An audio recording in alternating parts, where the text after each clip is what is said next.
Alors, c'est vrai que ce sont les plus anciennes tombes musulmanes de France qui ont été découvertes dans le sud de la France. Bonjour Catherine Richard.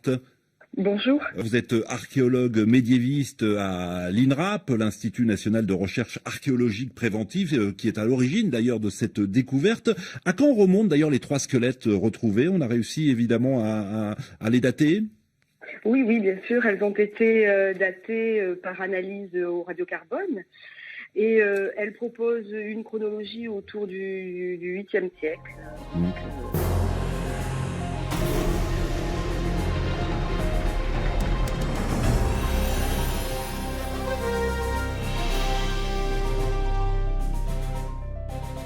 Elles sont tout à fait bien inscrites dans le Haut Moyen-Âge.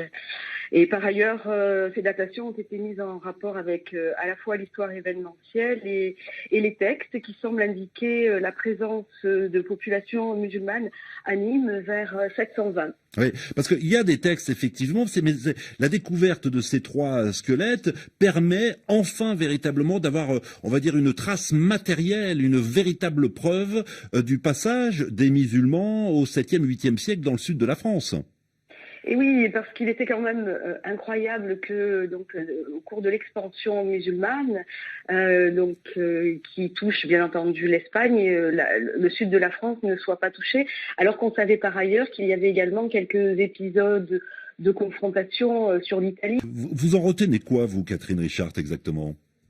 Eh bien, déjà, je veux dire du point de vue des analyses paléogénétiques, parce que c'est quand même très intéressant ce qu'ont fait nos collègues Yves Glaise et Jean-Yves Breuil sur cette fouille.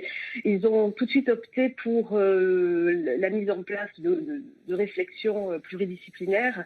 Ça nous montre que donc la population est diverse pour le Haut Moyen-Âge, qu'il n'y a pas qu'une population chrétienne, mais qu'il y a un brassage avec des mouvements de population qui sont assez riches et finalement assez denses. Oui, et ce qui est intéressant également, Catherine Richard a souligné, c'est que ces 3 tombes étaient relativement proches de sépultures chrétiennes. Donc ça signifie que finalement musulmans et chrétiens à l'époque cohabitaient.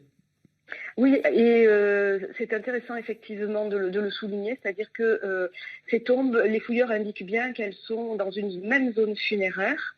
Alors, je pense qu'il est logique d'imaginer qu'il y avait un carré musulman, donc les tombes ne sont pas mêlées, hein. Je veux dire, ce sont des regroupements, et on peut effectivement imaginer que les zones funéraires sont peut-être partagées entre les différentes religions. C'est assez nouveau comme information, effectivement.